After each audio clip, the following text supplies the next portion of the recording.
views and opinions expressed in this program are those of the participants and do not necessarily reflect the views of BronxNet or the program underwriters. Hello, everyone. Welcome to the Social Justice Forums. I am Daren, Jaime. We thank you for joining us this week for another show. If anybody asks what the Social Justice Forum is about, well, we're a show that talks about that. Social justice issues. We talk about the inequities that many people face. We promote civic engagement, and we also promote multiple points of view. So you get an opportunity to hear a variety of different people talk about different things. Social Justice Forums starts now.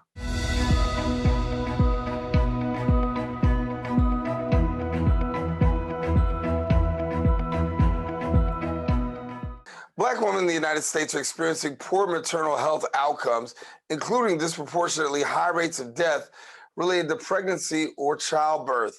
Black women are 3 to 4 times more likely to experience a pregnancy-related death than white women discrimination throughout their lives. Both societal and health system factors contribute to the high rates of poor health outcomes and maternal mortality for Black women, who are more likely to experience barriers to obtaining quality health care. Joining me, I'm here to share a little bit more on the details of this matter. I'm joined by the founder and lead advocate of the Federation of International Gender and Human Rights, Dr. Ameena Ali. And Dr. Ali, good to have you back.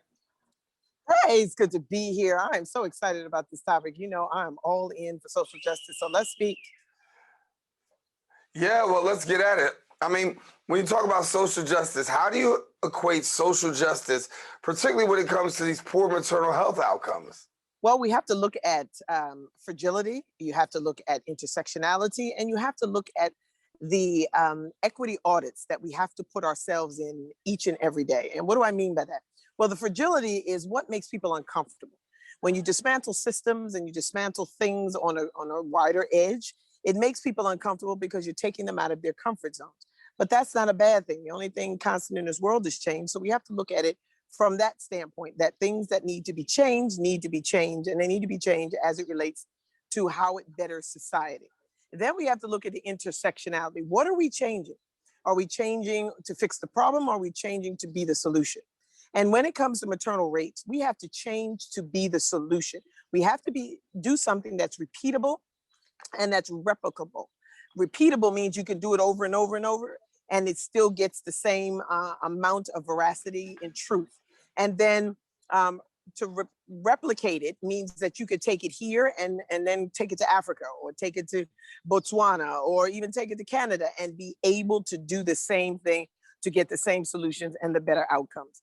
And then finally, of course, we have to understand where we're going with all of this. And we have to understand what that means in society and what that says. If society doesn't want the solution, then why is it that they are promoting the problem? So knowing that we have to see this in maternal care as far as women of color, we have to see it in those 3 parameters in order for us to even understand the scope of the problem. Right. Well, you're one who I always says has boots on the ground when it comes to this particular matter. So talk to us a little bit about what we don't know when it comes to maternal outcomes, and particularly when we're talking about African-American women. Well, first of all, maternal outcomes are always spoken by men.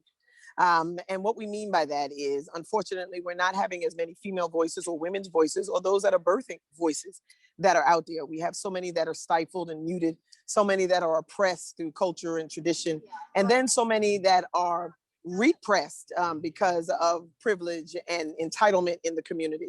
And sometimes the voice that is the loudest gets the most play. So we have to have our own voices being heard and spoken about in the same veracity that we hear other voices. We have to take back the power and give back the command to those that are birthing to be able to tell their story without that single story remnant, and then be able to listen accordingly. So many of us want to listen to respond instead of listen to understand. And this is where we're falling short in the medical fields. We're falling short because the doctors are doctors and you have to listen to me because I'm a doctor, rather than listening to what works for that patient. And I think this is the greatest disservice in medicine. And then it trickles down into the birth plans of women that are having babies. This is seen when women come to the doctors and say, well, I didn't know what to do, so I went to my doctor. And he just told you what was liable and what was ethical for his bottom line at the hospital. He didn't tell you what was best for your birth. And this is where we have to see that. We have to be more empowered within our choices and our options. And then we have to do our due diligence and research and our information and then educate us moving forward for the next generation. And when we talk about reproductive health rights, I know that you're on the forefront for that, really bringing a voice and an advocate. Where are we in the fight for reproductive health rights? And let me ask more specifically, what is it that you would like to see? Ideally, I would like to see men out of women's body spaces. And I say that not to topple over on the men, but of course we still have a male majority in the voice that is spoken in Congress, in the voice that is spoken in our lawmaking, and the things that make a difference for women. And now that things are changing, we're getting more women to step up. If you just noticed that the White House just sent an initiative that allows Black mortality and maternity rates to be seen for the first time. President Biden said on a conference with Kamala that we have to say this. That was powerful. He said his administration has to say this. He has to speak for the mortality and the morbidity rates of maternal care in this society, because it wasn't spoken before by any other seated president. We didn't even get that much play in the Obama administration, but we did get more effort in seeing that as a plausibility. So what we're seeing now is a movement. There's that shift, there's that change we talk about, but it's also met with resistance. So we're asking people to see this as a change for the better, rather than seeing someone being moved out of their comfort space. Yeah. And when we talk about the rights themselves, you say having really men get out of women's bodies, and I know exactly what you mean by that. Do you feel as though the woman's voice has been more amplified and more received, particularly in a time such as this, where we are seeing more pushes towards equality, equity, as they say? How would you see it? I see it as, I have that Stacey Abrams energy now, and I call it that because it's that I get up and go just because it's necessary for me to get up and go. And so, yes, the voice is out there. We have the AOC voice, we have the Stacey Abrams voice. Now we have the Kamala Harris voice. So yes, the voice is getting out there. Voices that are powerful and empowered are getting out there, and they're breaking through all of those barriers and those veils that have been put up. Their glass ceilings are being shattered, and the seats at the table are being filled with our voices. So it is happening. However, the status quo doesn't want it to happen. So I have to put the end in with the beginning. So I have to see it as whatever it is that we are doing, we have to increase it in its veracity and support. So this is where men come in. This is where men start saying these things to their daughters. Your body matters, and your opinion about your body matters, and having these conversations. The narrative needs to change so that men are now addressing women as, what do you want? Just like you just asked me, what do you want to see? And then listening intently for the answer. This is the only way that we're going to change how we see what we speak about, and why it is the narrative will be seen differently. Yeah. There is a mistrust in the African-American community, particularly amongst the healthcare system, that the healthcare system is just not trusted. Where does this come from? It comes from not being respected in your own community. I just did a research thing on an abstract. And do you realize that in Cuba, we have more doctors per capita in Cuba than there is in the whole United States? I'll say that again. What? There's more doctors in Cuba than in per capita than in the entire United States. And do you know 80% of them are women? Why is that? There's a little known thing that is called that you treat your community the way you treat yourselves. And what you want to see is what you need to promote. You know, here in the United States, we say we are who we've been waiting for. But what does that mean? If we've been waiting for us to show up, why haven't we shown up already? But see, in that mindset, in Cuba especially, they're saying, we're tired of being sick. We don't really have anybody to go to. You know, when the borders were shut down from the United States, they didn't have anybody to go to. So they had to rely on themselves. So one of the things that I see now is the reliance on self. So we have people in the African-American community that are going back to school, that are becoming doctors. Look on LinkedIn, look on Instagram. You see more doctors putting up their white coats and showing that we're going to take this. Then we are seeing culturally competent health administration. What does that mean? That means we have well-paid, well-trained, competent professionals that speak our language, know our tradition, and understand who we are. So it's medicine that's personalized. So we have that Cuban woman that is giving the medicine to that Cuban person in the way that they do it in Cuba, here in the United States. So it's a more personalized, intuitive, and very intimate care that is coming aboard. abroad. Now, because of COVID, we have the telehealth, which is more personable because you can sit in your own house and be comfortable, not having to worry about other people being in your business.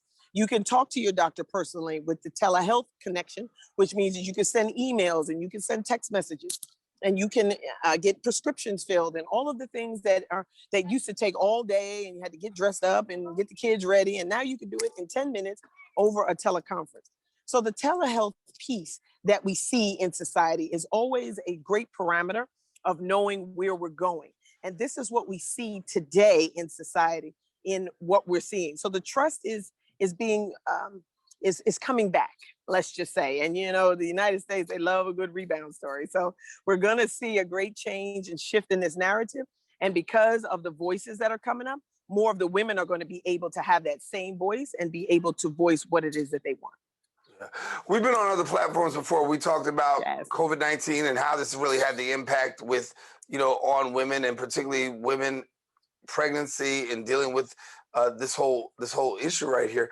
Talk to us about now that we've moved a little bit further along. Where are we finding things right now? Well, we are rebuilding.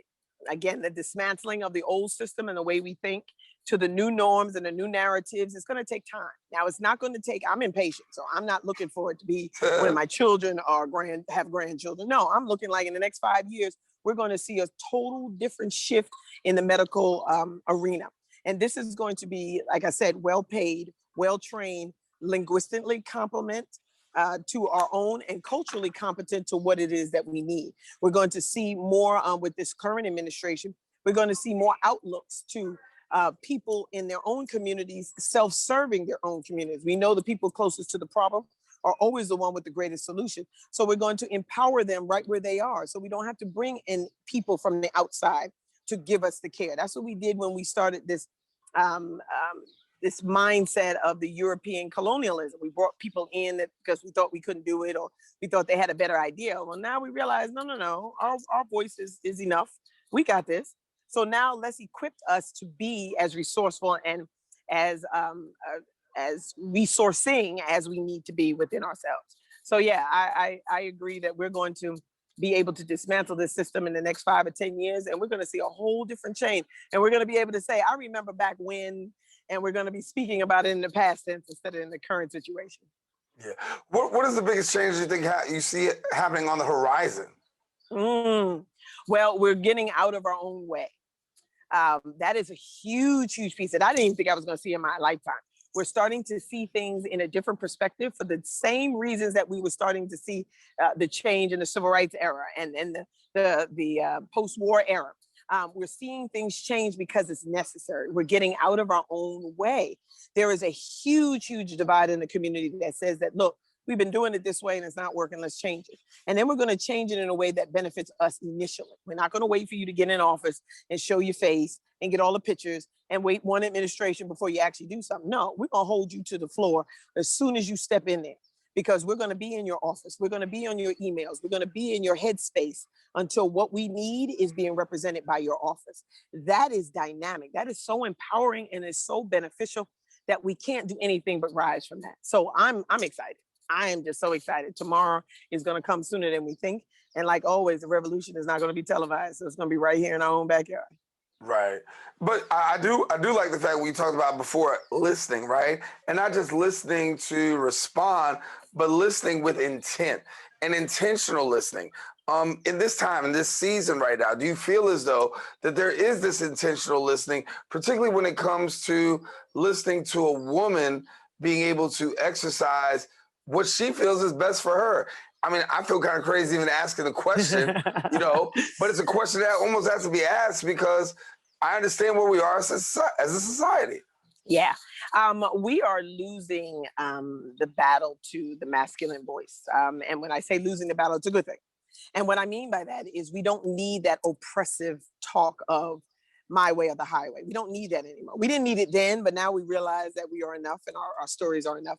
But what we're gaining in that, and my grandmother used to always say, if you take something from somebody, give something back in return that's greater or better. And what the female voice is doing is we're talking to each other.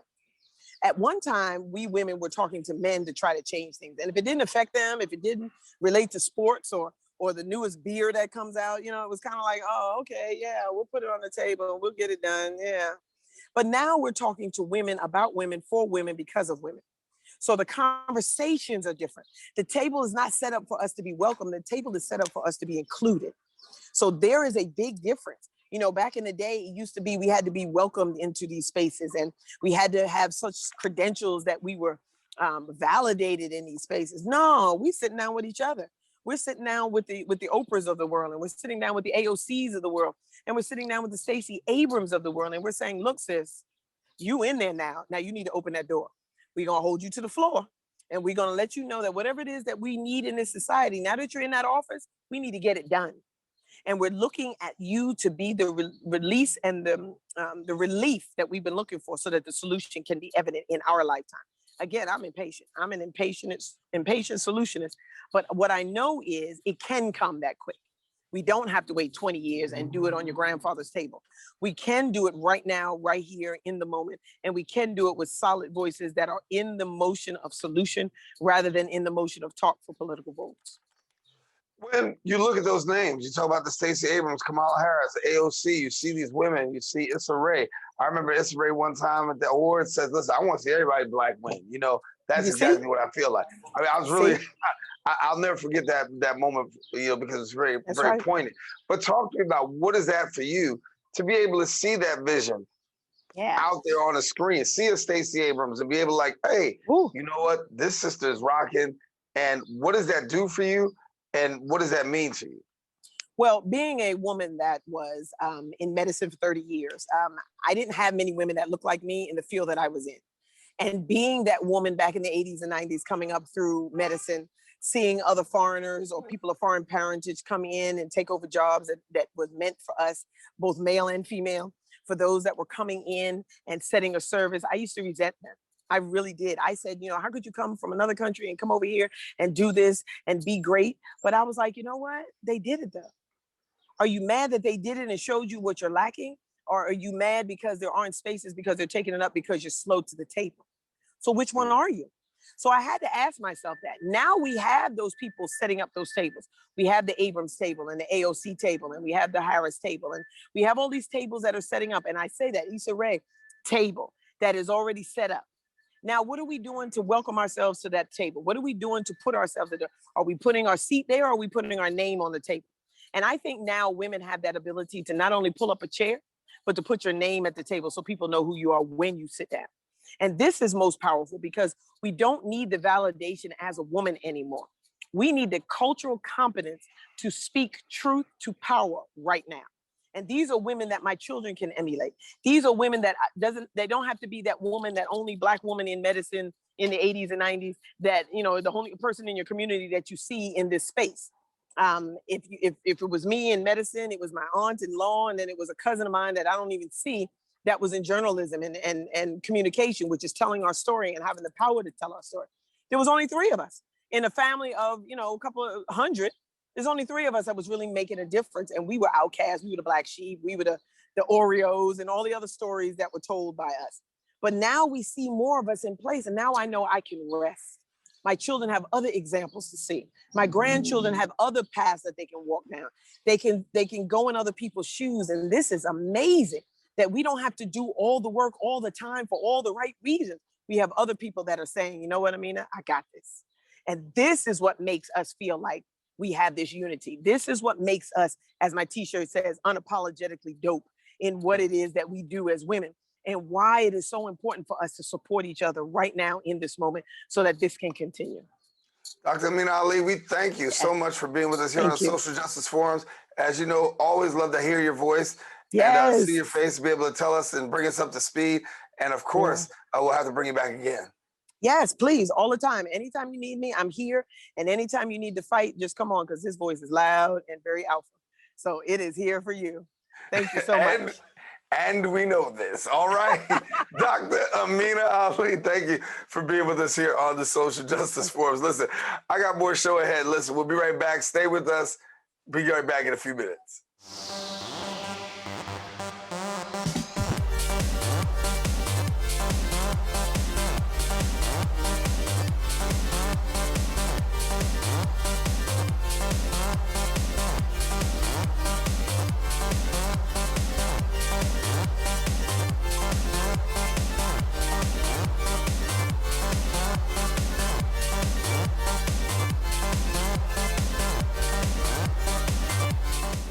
And welcome back to the show. Well, while COVID-19 continues to impact the hunger crisis in New York City, the Bronx is bearing the brunt of the blow with the higher unemployment rates and food insecurity than any of the 5 boroughs.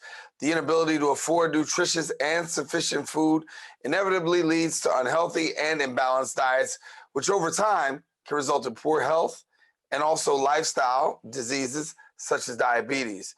Our next guest continues to advocate for working people, dedicating his time during the pandemic to addressing the staggering food insecurity issues in the 32nd District and coordinating donations and delivery of PPE to communities across the Bronx.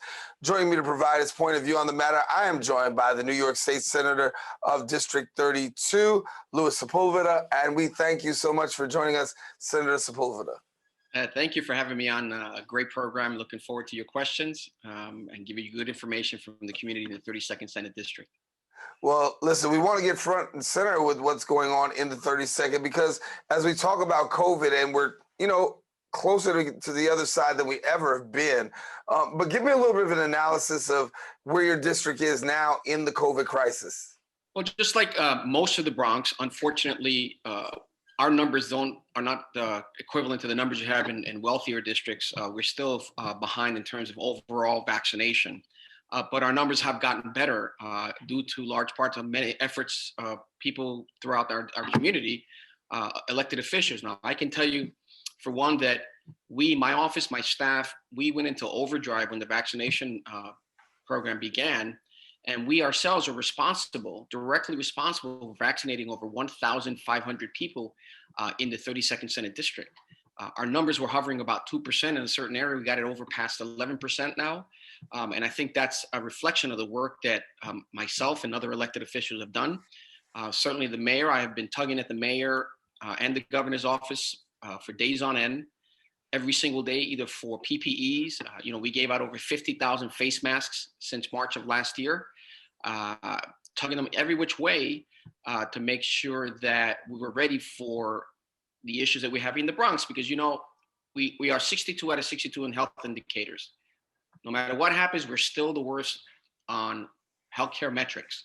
And so knowing that when the city of New York gets a cold, the Bronx gets pneumonia, we went into overdrive and we started working to protect people and went into warp speed when we found out about the vaccine. So I think we're getting better. We still have a lot more work to do, but certainly where we began and where we are now, it's been like night and day. And I'm grateful for a lot of community people, a lot of healthcare organizations, churches, and elected officials in our community. What are you saying by way of vaccine hesitancy? As you know, in communities of color, there is that hesitancy in really trying to find those persons to be vaccinated. What's been your takeaway? It's been positive. You still have people, including people in my own family, who have refused to take the vaccine despite all the medical information you provide. I know that in the African American community, there is fear because of Tuskegee experiments. And it's interesting. I sat on a forum with a local church that had a doctor from Howard University who was speaking about the veracity of some of the things you hear about the Tuskegee experiments. And one of the things that he told us that he said was important was that the Tuskegee individuals that were essentially used like guinea pigs, they weren't infected with syphilis. What happened was that they had it, and as part of the experiment, they weren't treated. So that, and the important dichotomy there is that it's, the fear that someone's going to inject you with something is something that we have to overcome to make sure that we get vaccinated. I also think the public relations campaign of many high-level, social media individuals, athletes, actors, educators, all that together, I think is immensely helpful to our objective, which is to get everyone vaccinated so that we can hit herd immunity. I want to go and talk a little bit on the topic about food insecurity, another large issue that has really affected and become further exacerbated throughout the course of the pandemic. How you saw food insecurity in your district? I mean, we already had a population of unemployed and somewhat hungry people. Now you add on COVID-19 and we've got an extra problem. Oh, well, look, food insecurity, health indicator metrics All that is a result of a complexity of problems, institutional racism, systemic racism that our county has dealt with when we weren't within the wheels of power in a position to be able to bring funding and more resources to our communities. That's changing slowly. I think there's too much inertia still here in the Bronx, and we still deal with that. We still have the lowest unemployment rate. So for you to fix food insecurity, you really have to have a holistic approach and deal with all the issues, including poor education scores where our kids are lagging behind. All that combined brings you what we know as food insecurity. During the pandemic, again, we went into overdrive. Many of my colleagues, I gave out over 50,000 pounds of food, working with both public and private organizations. We worked with several churches like the Parkchester Baptist Church or the Virginia Avenue Mosque. Fresh Direct gave us a lot of food. Uber provided also to their meal recovery plan or takeout plan, where they give food, cooked food to people in our community. Uber Eats did a lot of that with us. So you have to have a combination of both private and public entities to impact food insecurity. But most of the work has to come from the government and funding, and continuing to fund agencies these not-for-profits that are doing the food pantries and are feeding our community, because they do a more effective way than government does. So one of the plan has to include providing more funding to these community-based organizations so they can help feed people. But again, like most issues that we have in this county, Daren, if we don't fix the unemployment problem, the educational score problems, and our health metrics, it's really a Band-Aid. If you fix those, you fix food insecurity. Yeah. I want to talk a little bit about the economic state right now of the district. When we talk about small businesses being affected because of COVID-19, they're the ones that really suffered the huge brunt of what went on. Give me a little bit about the small business look from a small business lens. How do you see small businesses recovering with such a hit? Well, one of the things that we have done is we have visited well over 30 businesses in our district throughout the pandemic, and discussing some of the issues that individuals had with some of the relief programs and state programs and city programs that, one of the main reasons that they couldn't access was because they didn't have the correct bookkeeping.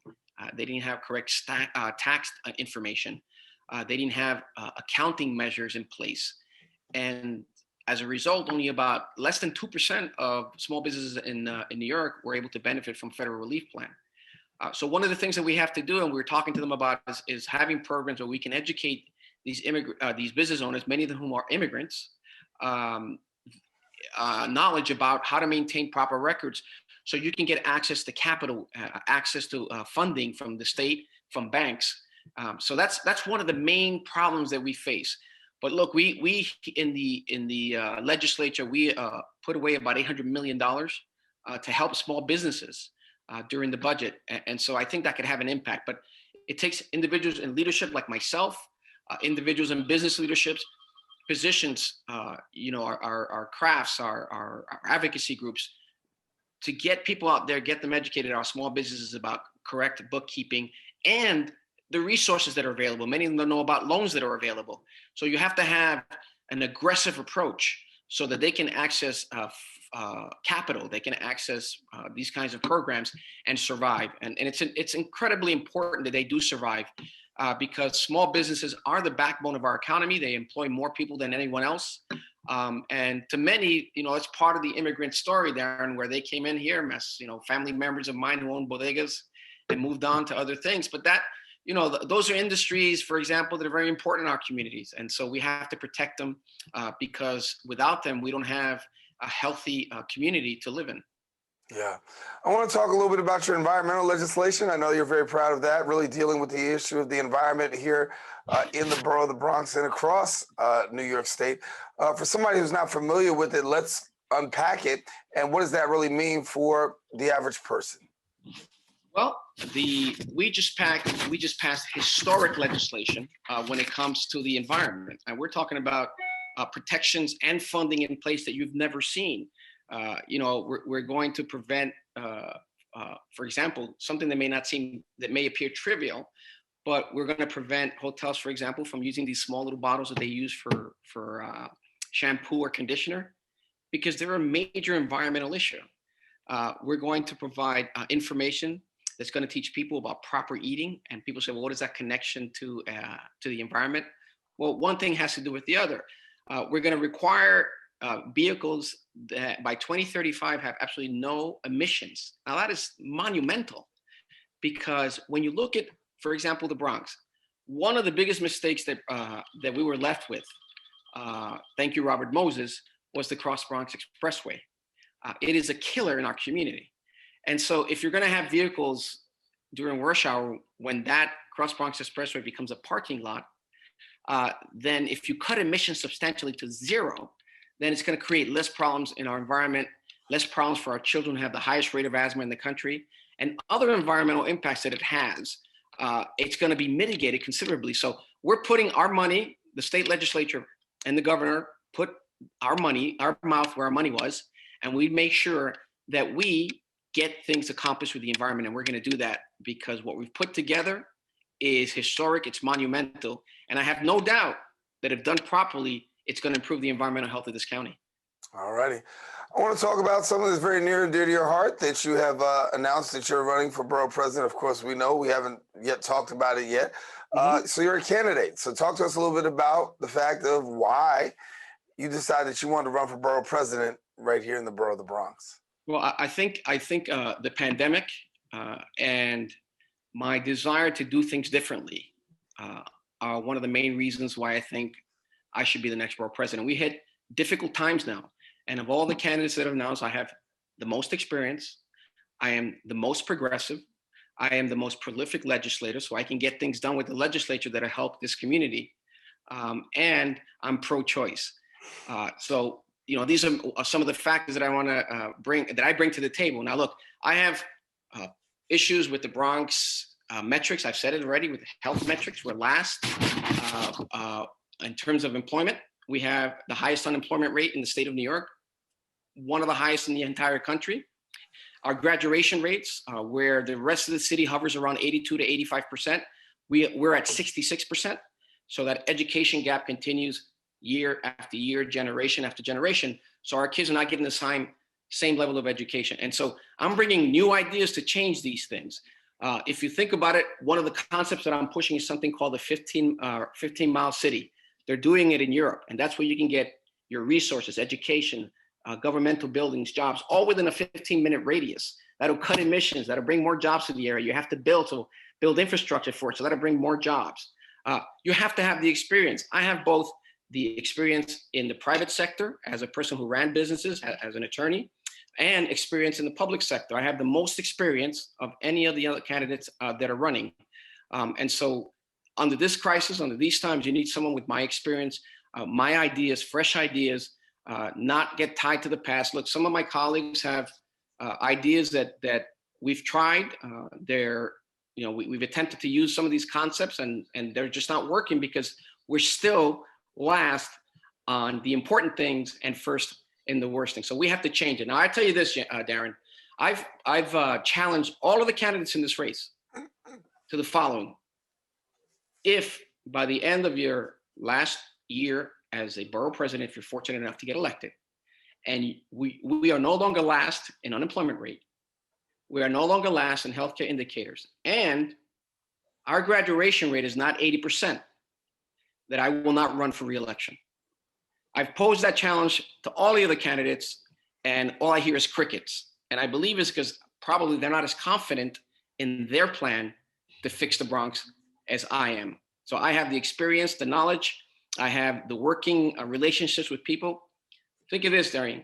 I've passed the most progressive piece of legislation in the state in the last 25 years, something called the Green Light Bill, that allow undocumented immigrants the right to obtain driver's license. That was one of the toughest fights you could ever have as a legislator, but it's impacting about 750,000 New Yorkers. It's creating a better relationship with the community and the immigrant undocumented community. And all of the fear mongering that the New York State was going to go to hell and New York State was going to fall apart and illegal voters and undocumented immigrants registering to vote, all of that was just noise. The green light has been successful. So when you can pass those kinds of pieces of legislation, when you have the commitment that I have, when you come from this neighborhood, I come from poverty. My parents are poor. I was fortunate enough to get an education, to go to college and law school. But I understand what it is to be worried about your kids not getting a proper education. I understand what it is to go hungry when you come home. I understand a parent worrying about whether their son or daughter is going to make it back home. These are things that I've dealt with my entire life. I live in this community. I see it, and I try to work to make the lives of our residents better. And once I become the next borough president, you're going to see transformative changes in this county. Do you believe that the unemployment rate can, according to your numbers, I mean, you can see a tremendous increase? I mean, how long before, under your plan, do you feel like rapid increase can be given to unemployment? Well, look, you have to have fresh ideas. So let me tell you something that I did. In my delegation trips, I do delegation trips throughout the world. We get invited by leaders of government in other countries so that we can experience their cities and see if we can do some sort of coordinating of business or exchanges, cultural exchanges.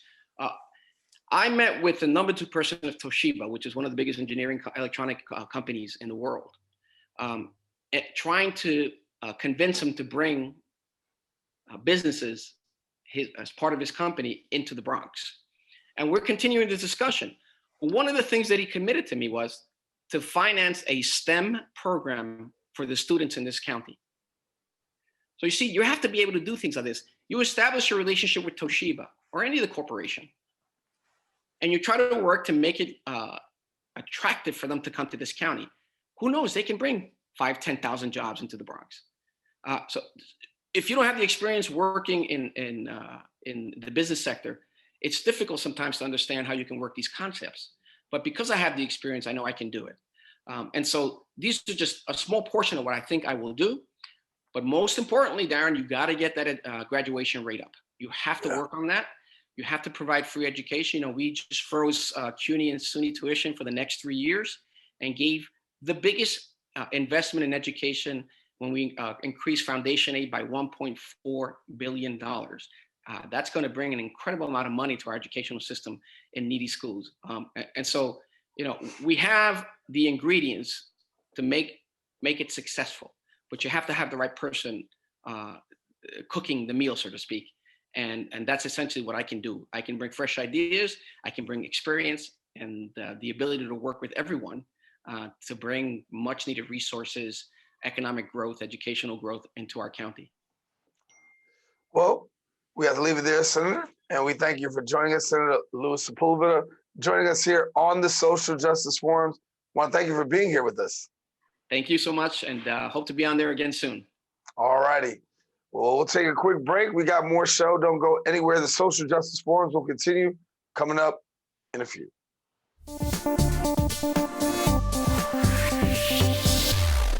We built a media network for you.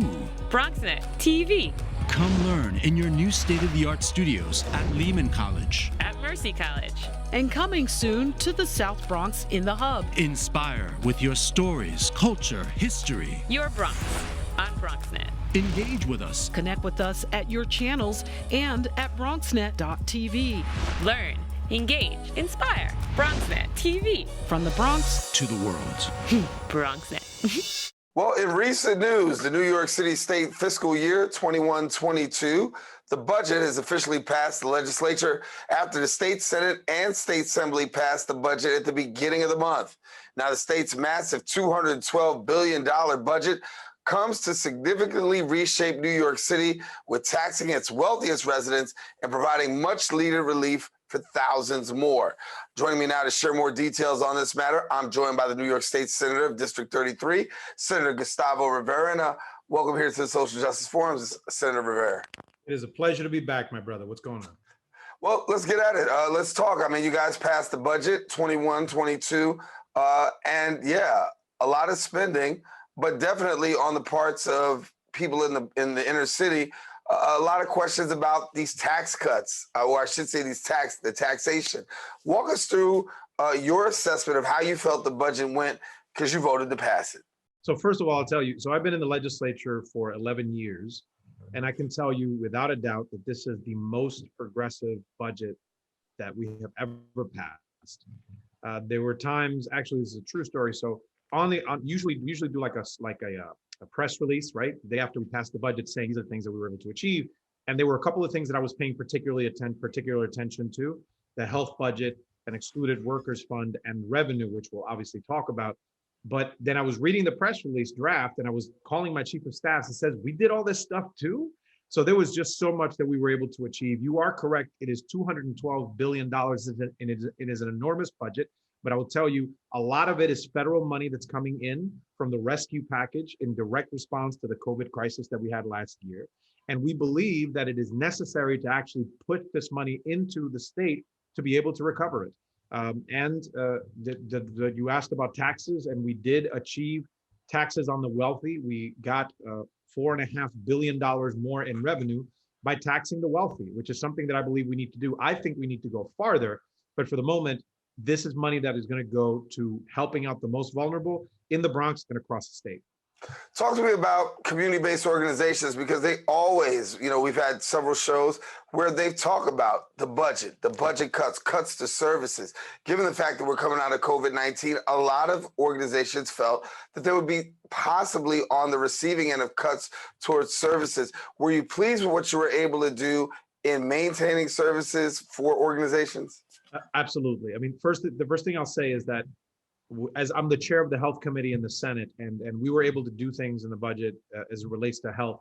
First of all, we restored potentially devastating Medicaid cuts. This governor has been cutting Medicaid for most of the time that he's been governor, but we were able to get most of those cuts back.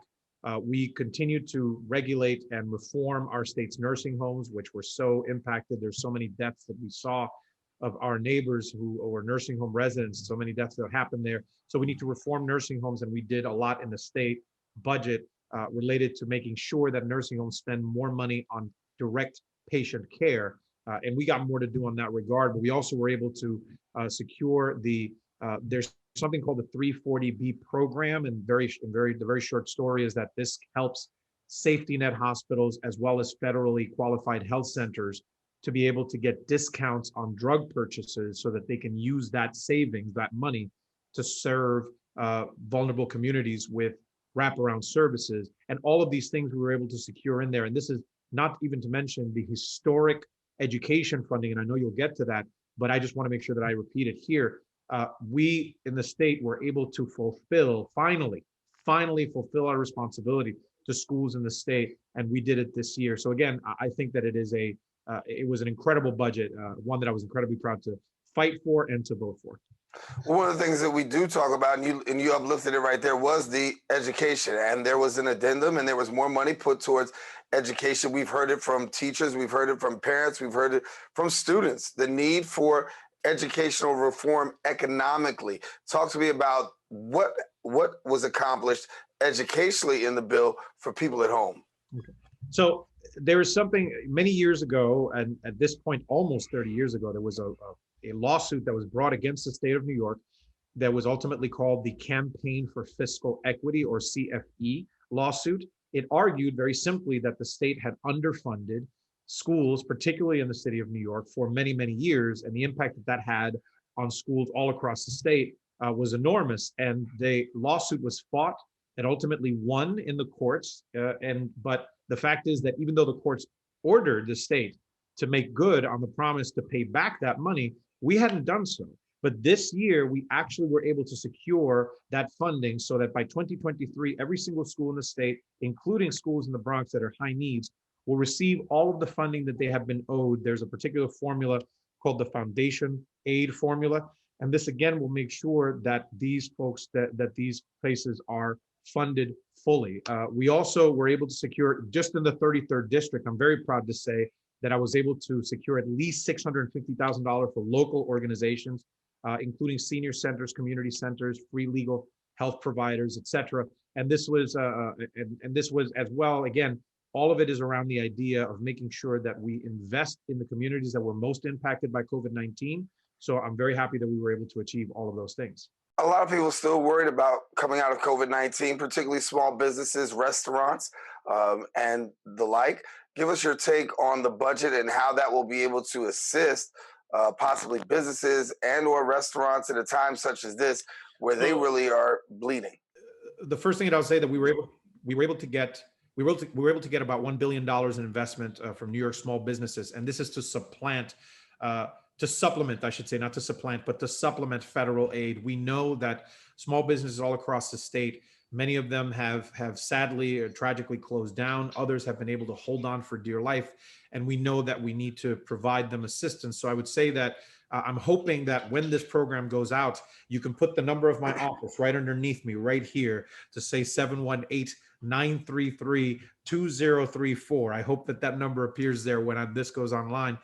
Because I think that it's important for people to be in contact with my office so that whether it relates to small business services, that funding that we were able to secure, whether it is to make sure that they understand exactly what the education funding meant, or if they are excluded workers, because that's another thing that we were able to secure. This is a historic excluded workers fund for those folks who were ineligible for unemployment insurance during the pandemic. We were able to secure over $2 billion for those workers, and we're going to make sure that that gets to people all across the state and certainly here in the Bronx. And all of those things we were able to achieve. Talking to another one of your colleagues, they said it like this: this is no Robin Hood budget where we are robbing the poor to give to the rich.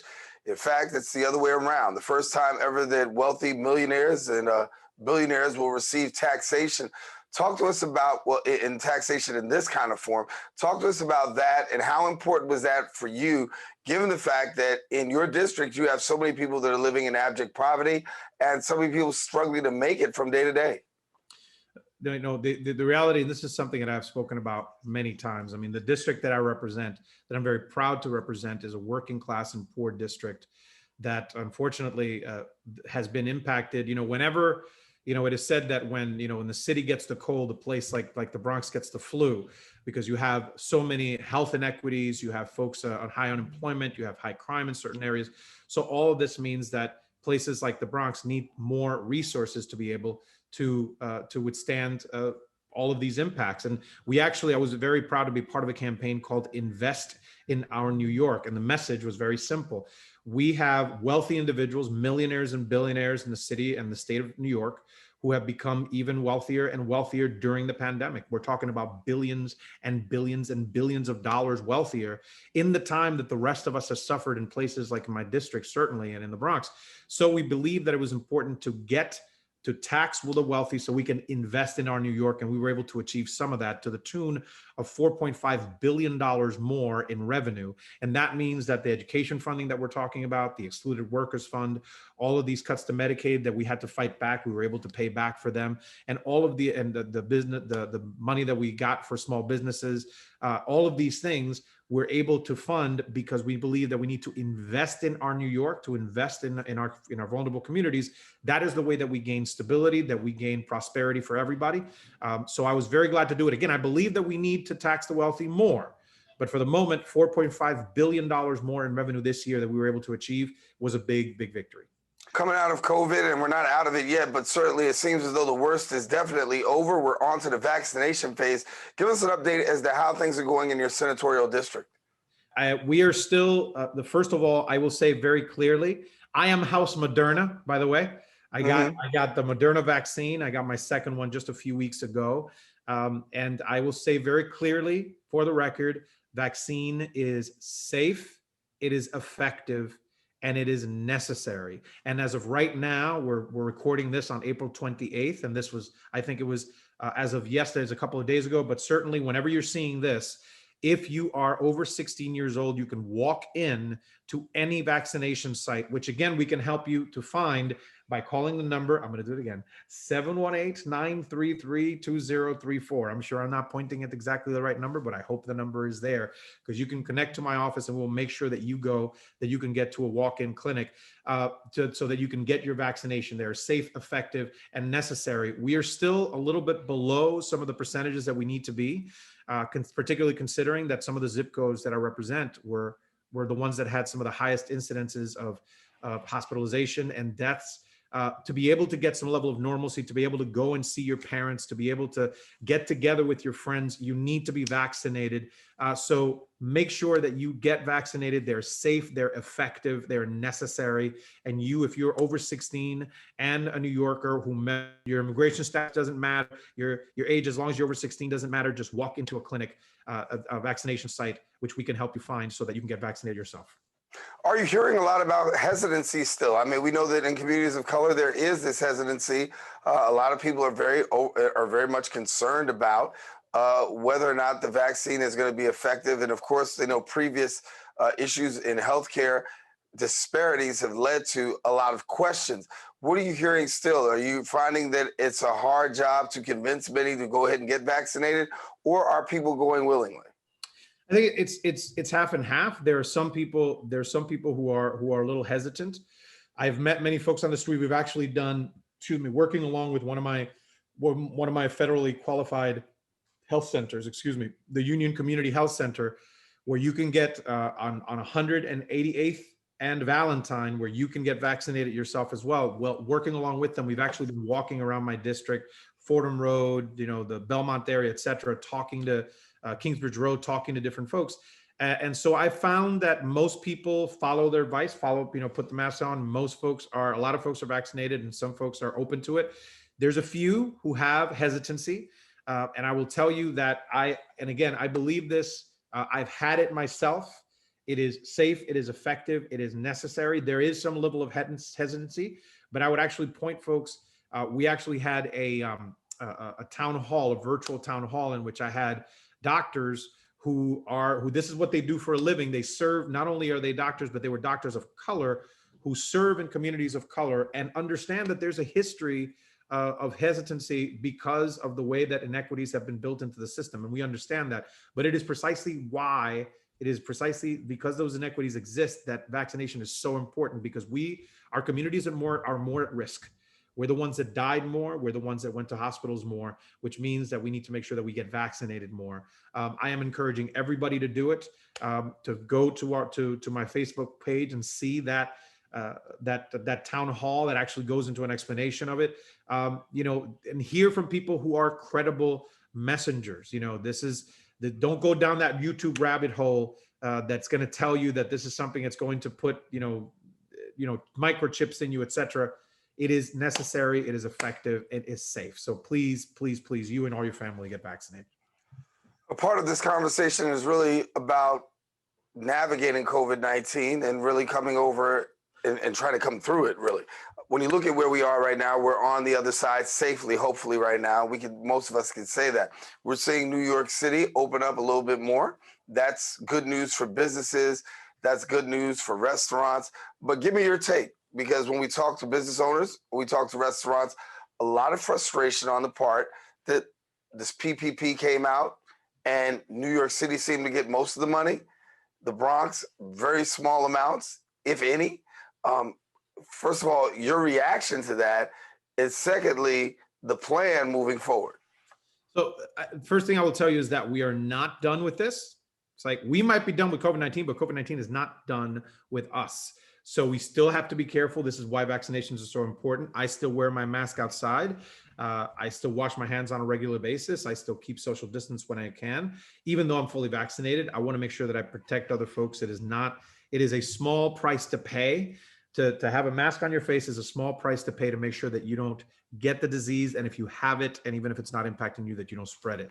But we are close to the end. I do believe that we are close to the end, particularly since we have an administration in DC that, unlike the prior one, actually cares about science, cares about people's well-being, and is using national resources to be able to secure the resources necessary to make sure that we are safe and that we're vaccinated. So as far as small businesses, I think that we are slowly but surely ramping it up. I know that there's some of the governor's dictates that we eliminated today related to restaurants, related to being able to purchase drinks, having to have people had to buy like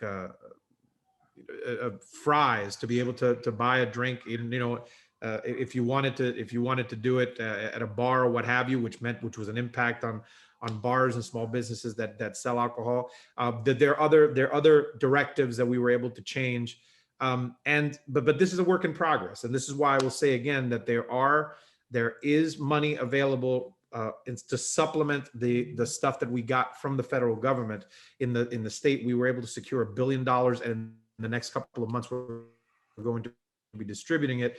So to do that, to make sure that you can find out exactly how to apply for that, how to get your small business to apply, I'm going to do one more time. 933-2034. If you contact my office, we can help to connect you with the resources that are available to you if you're a small business owner. Running short on time, but let me get this question about vaccine equity too. We just talked about it just a few seconds ago. But are you pleased? Do you feel as though there's equity going across the district in terms of places where people can now be vaccinated? We're a little bit better now. If we had this conversation a month and a half ago, I was certainly going to be pulling my hair out, and I barely have any, but I was going to pull it out because I do think that the state did not do effective enough job, and they did a very good job of saying that they were caring about equity and making sure that vaccination sites were distributed to places that were more in need, but that wasn't necessarily the case. We are in a better place now, however.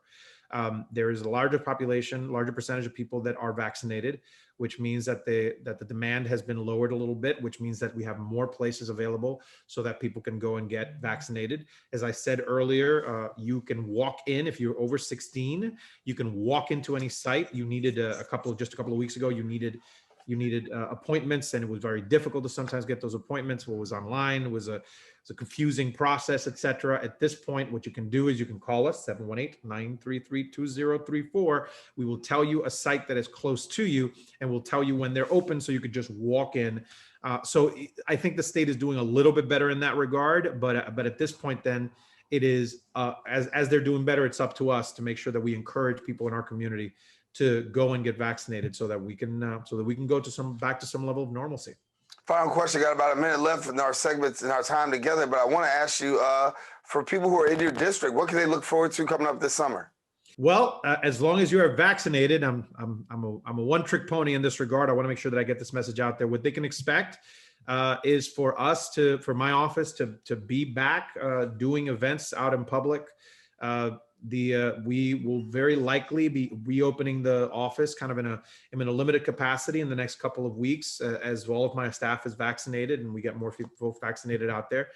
We want to make sure that we continue to be accessible to the public, but what they can expect in the summer, as long as we do the right thing and we get vaccinated, we keep safe, is that we will get back to a somewhat level of normalcy. And I'm hoping to be able to see some of my neighbors out there in the weeks and months to come. Yeah. Senator Gustavo Rivera from District 33, thank you so much for joining us here on the Social Justice Forum. It's a pleasure to be here. Looking forward to coming back. All right. Well, he already gave you the number about 5 times, so you know exactly how to reach him over there at District 33's office. I want to thank Senator Rivera for joining us. And yes, we have come to the end of our show today. We hope that you did enjoy the discussion that we've had on social justice, talking about the issues, talking about how it affects us as a community, and also anti-violence as well. Now, if you want to rewatch this week's edition, of course, catch the Recablecast right here on BronxNet. You can even catch it on Channel 67 or on BronxNet.org. And if you want to join the conversation and if you want to present your viewpoints, listen, we got a social media page. You can always hit us up on the social media page. Share your thoughts, share your opinions, and guess what? We'll take a listen to them.